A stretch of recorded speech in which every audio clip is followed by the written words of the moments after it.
అందరికీ నమస్కారం.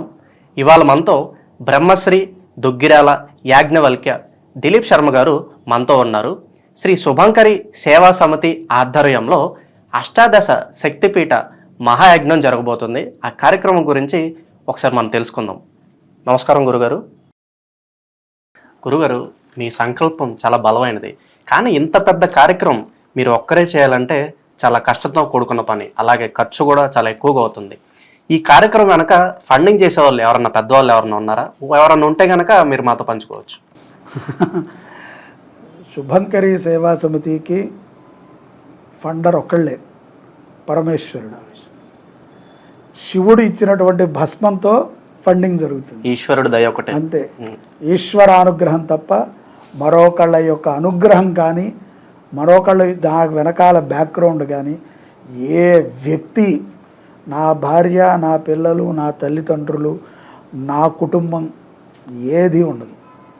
నా వెనకాల ఉన్నది గురవే సర్వలోకానాం నిధయే భవరోహిణాం, అంతే. నా గురువు ఈశ్వరుడు, నా గురువు, అంతే.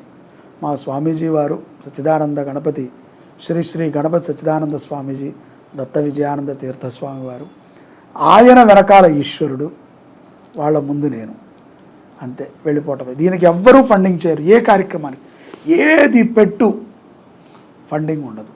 మాకు ఒక గ్రూప్ ఉంటుంది, ఆ గ్రూప్లో రాస్తాం. మా గురించి తెలుసు కాబట్టి వీరు స్వచ్ఛంగా చేస్తారు అనుకుంటారో వారికి భక్తి భావనతో వాళ్ళు కడతారు, జరిగిపోతుంది ఏ కార్యక్రమం. ఇది కూడా ప్రతి శక్తిపీఠంలో ప్రతి ఒక్కళ్ళ గోత్రనామాలతో చేసే సౌలభ్యాన్ని పెట్టాం. అన్ని శక్తిపీఠాలు 18 శక్తిపీఠాలకి 18,000 రూపాయలు 116లుగా నిర్ణయించాం. ఒక శక్తిపీఠం అనుకోండి 1116 కట్టుకుంటారు. ఆ శక్తిపీఠంలో వాళ్ళకి నచ్చిన శక్తిపీఠం వివరాలు ఎట్లాగో పాంప్లెట్ అడిగిన వారికి పంపిస్తారు. లేదు శుభంకరి పీఠం ఫేస్బుక్లో లభ్యమవుతుంది, లేదు మా వాట్సాప్లో లభ్యమవుతుంది, లేదు ప్రగతి నగర్ హైదరాబాదు శుభంకరి పీఠంలో పాంప్లెట్లు ఉన్నాయి, తీసుకోవచ్చు. దాని నుంచి వాళ్ళు కట్టుకోవచ్చు. ప్రతిదీ ఆన్లైన్ ఉంటుంది, ప్రతిదీ స్పష్టంగా ఉంటుంది. కట్టిన ప్రతి ఒక్కరితో, ముఖ్యంగా నేను మా పరివారం మాట్లాడతాం, వివరాలు తెలుసుకుంటాం. 1-2 సార్లు వివరాలను చెక్ చేసుకుని నమోదు చేసుకుంటాం. తెలిసిన వాళ్ళైతే ఉంటాయి కాబట్టి కడతాం. ఆ రకంగా జరుగుతుంది తప్ప ఎవ్వరు దీనికి భక్తులే ఫండింగ్. ఈ భక్తులది ఇది. ఇందాకే చెప్పా కదా, ఇవాళ నేను, రేపు నువ్వు, ఇంకొక తర్వాత ఆయన, ఎవరైనా చేయొచ్చు. ఇదే నేను గొప్ప పని చేస్తున్నాను కాదు. కాకపోతే నాకు ఈ ఆలోచన వచ్చింది, నేను చేస్తాను, విశ్వసించండి, కట్టండి, ప్రతి ఒక్కరూ పాల్గొనండి, మీకు మంచిది అవుతుంది. ఇక మంచిది ఏ విధంగా అవుతుంది అనేది ఇచ్చా జ్ఞానశక్తుల మీద వదిలేస్తాం. ఒక్కొక్కరికి ఒక కోరిక, ఏ కోరికైనా కట్టుకోవచ్చు. అలాగే మనకి ఒక్క చోట చండీయాగం చేస్తేనే మనకి చాలా పుణ్యం అంటారు. అలాంటిది మీరు 18 శక్తిపీఠాల్లో ఏకంగా 18 చోట్ల చండీయాగం చేసుకునే వెసులుబాటు మీరు కల్పిస్తున్నారు. పూర్తి చేసుకున్న వాళ్ళకి ఎటువంటి ఫలితాలు కలుగుతాయి అంటారు? ఒకసారి వివరించండి. దీనికి 2 రకాలైనటువంటి మార్గాలు ఉన్నాయి. ఒకటి ప్రత్యక్షంగా, ఒకవేళ ఇప్పుడు రేపు జరగబోయేది 7వ తారీఖే అనుకోండి, అలంపురంలో చేస్తాం. మేము అలంపురం వస్తామండి అని సమయం చెప్తాం. ఆ సమయానికి అక్కడికి వచ్చి మేము ఎక్కడున్నామో చెప్తాం, అక్కడ కూర్చుని మాతో పాటు చేసుకోవచ్చు. తర్వాత శ్రీశైలం అక్కడికి రావచ్చు, ద్రాక్షారామం అక్కడికి రావచ్చు, మైసూరు అక్కడికి వాళ్ళ ఇష్టం, వాళ్ళ యొక్క ఖర్చులతో వారు అక్కడికి చేరుకోవాలి. ఎవరిని తీసుకువెళ్ళటం అనేటువంటిది పెట్టుకోవాలి. అదైతే కొంచెం ఇబ్బంది అని, ఎందుకంటే వాళ్ళ మీద దృష్టి ఉంటే కార్యం మీద దృష్టి ఉండదు.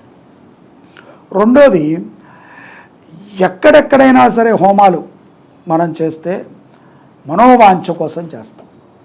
యజ్ఞములో మన యొక్క పాపాలన్నీ కూడా దహనమైపోయి మనకి ఆ తేజశక్తి ద్వారా మంచి బుద్ధి రాని అని. అందుకని యజ్ఞేశ్వరుడిని మనం ఏమి కొడతాం? స్వస్తి శ్రద్ధాం మేధాం యశప్రజ్ఞాం విద్యాబుద్ధిం శ్రియం బలం ఆయుష్యం తేజ ఆరోగ్యం దేహిమే హవ్యవాహనం. ఆయన కోరేది అదే. అయ్యా, నాకు మంచి మేధస్సునివ్వు, అజ్ఞానాన్ని ఇవ్వు, నాలో ఉన్నటువంటి అంధకారాన్ని దహనం చెయ్యి, నాకు ఉన్నటువంటి కామక్రోధాలని దహనం చెయ్యి, నాకు మంచి బుద్ధినివ్వు, నాకు మంచి చదువునివ్వు, మంచి ఆరోగ్యాన్నివ్వు, మంచి సంపదనివ్వు అని కోరతాం. ఈ ఫలితాలన్నీ వస్తాయి. ఇందులో ఏమేమి ఉన్నాయి? అన్నీ ఉంటాయి. ఒక్క అమ్మవారి మనం ఊరికినే కాశీ వెళితేనే పుణ్యం అనుకుంటాం. కాశీ వెళ్ళాం, అబ్బా ఏ మొత్తం రిఫ్రెష్ అయిపోయాం, నా సాఫ్ట్వేర్ మొత్తం అప్డేట్ అయిపోయింది, ఒక్క యాంటీవైరస్ లేదు నా దగ్గర. కానీ అక్కడ నుంచో మళ్ళీ మనం కొంచెం తెచ్చుకుంటాం కదా. కాశీ క్షేత్రంలో గురించి మన చరిత్రలో ఉన్నట్టుగా నదిలో స్నానము చేసి ఒక్క మట్టి రేణువు తెచ్చుకున్న కోటి జన్మల పాపాన్ని తెచ్చుకున్నట్టు ఇంత విషయాన్ని చెప్పారు. మట్టి రేణువు లేకుండా ఎలా వస్తామండి అంటే, నువ్వు స్నానం చేసే విధిలో ఉంటుంది, మట్టి రేణువు అంటకుండా చేయొచ్చు. అలాగా శరీరానికి నిత్యము ఏదో ఒక పాపం ఉంటుంది. ఈ దేహానికి ఏం చేశామో తెలియదండి, ఇంట్లో వాళ్ళకి అప్రశాంతత, ఎప్పుడూ దొంగతనాలు, ఎప్పుడూ అశాంతి, భార్యాభర్తల మధ్య గొడవ, అన్నదమ్ముల మధ్య వైరం, అందరం కూర్చుని భోంచేయలేమండి. నేను బీరకాయ కూర వేసుకుంటే మా తమ్ముడు వేసుకోడు, ఏడుస్తాడు, నా తిండి మీద పడతాడు, నా బట్ట మీద పడతాడు, నా శరీరం అన్నీ పోయాక మనకు ఒకటి వస్తుంది, అనారోగ్యం. అన్నీ మనం జీవితంలో అన్నీ అనుభవించాక ఇంకా మనకు ఒక సెక్యూరిటీ ఉండాలి, తిండి పెట్టేవాడు ఉండాలి, ఇలాగ సాగుతుంది జీవితం. అందరూ తిట్టుకుంటూ ఉంటారు. అది ఎలాంటి తిట్లు? మనం చూడంగానే నవ్వుతారు, మనం వెనకాల తిట్టుకుంటారు. శరీరం పోవటానికి ఆత్మ ఒప్పుకోదు, బలవత్ మరణం చెందలేము, సూసైడ్ చేసుకోలేము, అలా మంచాన పడి దేకుతూ ఉంటాం. ఎంత కష్టం అది, నరకం, చెప్పుకోలేని నరకం. అక్కడే మంచం మీదే మలమూత్రాలు వేసేవాళ్ళు ఉన్నారు. కొంతమంది బాత్రూమ్కి కూడా పట్టుకుని తీసుకువెళ్ళాలి. ఇవన్నీ ఎందుకు ఈ శరీరానికి? ఎవరమైనా ఏం కోరుకుంటాం? లగ్జరీగా, లావిష్గా అలా అనుకుని పోవాలి. ఒకరిని ఇబ్బంది పెట్టకుండా చనిపోవాలని సాధారణంగా అందరూ కోరుకుంటాం. అటువంటి మరణం చెందాలన్నా శివాజ్ఞ ఉండాలి కదా. నాకు తెలిసిన ఒక వ్యక్తి ఎంతో కాలం 11 సంవత్సరాల పైచిలుకు కాశీలో ఉన్నాడు.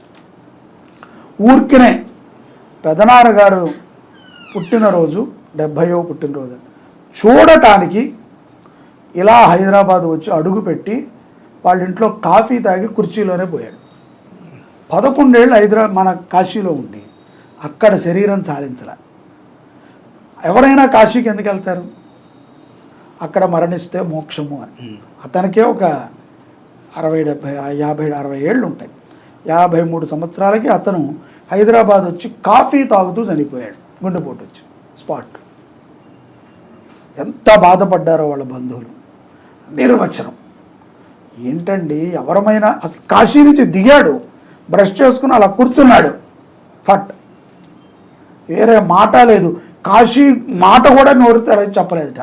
వచ్చావా అన్నారు, వచ్చా అన్నాడు, బ్రష్ చేసుకునిరా కాఫీ తాగుదాం అన్నాడు. ఇలా బ్రష్ చేసుకుని వచ్చి ఇలా కూర్చుని పోయాడు. మళ్ళీ నోట్లోంచి కాశీ గురించి ఒక్క మాట కూడా అనలా, ఆఖరిలో శివ అని కూడా అనలా. కాబట్టి ఆ మరణం ఎప్పుడు వస్తుందో మనకి తెలియదు, కష్టం ఎప్పుడు వస్తుందో మనకి తెలియదు. ఇవన్నీ మనకి తెలియవు. కాబట్టి తెలిసినటువంటి ఇలాంటి యజ్ఞాల్లో పాల్గొనటం ఎంతో మంచిది. ఏముందండి, హరిదశ గోత్రం, వెంకటేశ్వరరావు, సుశీల, జ్యేష్ఠ నక్షత్రం, కుంభరాశి, వృశ్చిక నక్షత్రం, ఏదో ఇలా మనము వాళ్ళ పేర్లతో అక్కడ చదివితే వాళ్ళకు మోక్షమే కదా. వాళ్ళు వెళ్ళరా, ఏమయ్యా శర్మ నువ్వు ఇక్కడికి వచ్చావు, నీ తరఫున ఇంతమందికి చేశావు, ఇన్ని క్షేత్రాల ఫలితంలో అణువంత ఫలితమైన వాళ్ళ కుటుంబానికి వస్తే వాళ్ళు వృద్ధి చెందినట్టే, వాళ్ళు అభివృద్ధి చెందుతారు. అదేవిధంగా సులభమైనటువంటి మోక్షాన్ని పొందుతారు. ఇది రహస్యం. ఎందుకు మనం చేశాము అంటే ఇది రహస్యం. అటువంటి మోక్షాలకి ఇటువంటి క్షేత్ర యజ్ఞాలు ఉపయోగపడతాయి. ఎవరికైనా సరే, నీకే నాకే అని కాదు, ఎవరికైనా సరే. మన భాగ్యనగరంలో ఏముందండి? సముద్రం ఉందా? పర్వతాలు ఉన్నాయా? నదీ ప్రవాహం ఉందా? డ్రైనేజ్ ఉంది. ఎక్కడికక్కడ శిథిలావస్థలో ఉన్న పీరులు ఉన్నాయి, గుడిసెలు ఉన్నాయి, పరుగుతో ఉన్నటువంటి జీవితాలు ఉన్నాయి. క్షేత్రాలలో ప్రతి క్షేత్రములో చక్కటి నదులు ఉంటాయి, పర్వతాలు ఉంటాయి. ఆ పర్వతం మీద అమ్మవార్లు ఉంటారు. అక్కడ ప్రకృతి నుంచి ఎన్నో రకములైనటువంటి సుగంధాలు వస్తూ ఉంటాయి. సాక్షాత్ అమ్మవారు అక్కడికి వెళ్తారా? ఈ పొల్యూషన్కి వస్తారా? అమ్మవారు అక్కడే ఉంటారు. సో అటువంటి క్షేత్రాల్లో చేయటం ద్వారా మంచి ఫలితాలని పొందవచ్చు, అందులో డౌటే లేదు. ఇక వారి కామ్యం, వారు ఏదనుకుంటే అది తీరుతుంది. అమ్మ దయ ప్రతి ఒక్కరి మీద ఉంటుంది. ఇదైతే రాసి పెట్టుకోవచ్చు. చాలా చక్కగా వివరించారు గురుగారు. శ్రీ శుభంకరి సేవా సమితి వారు నిర్వహించే ఈ అష్టాదశ శక్తిపీఠాలకు సంబంధించి యాత్ర గురించి మాతో చాలా చక్కగా వివరించారు. అలాగే ఈ శుభంకరి సేవా సమితి వారు ఈ కండక్ట్ చేయబోయే ఈ కార్యక్రమంలో మీరు కూడా పార్టిసిపేట్ చేయదలుచుకుంటే కనుక కింద ఉన్న కాంటాక్ట్ నెంబర్స్ని సంప్రదించండి. అలాగే ప్రతి ఒక్కరూ ఈ కార్యక్రమంలో పార్టిసిపేట్ చేసి ఈ యాత్రను విజయవంతం చేయండి.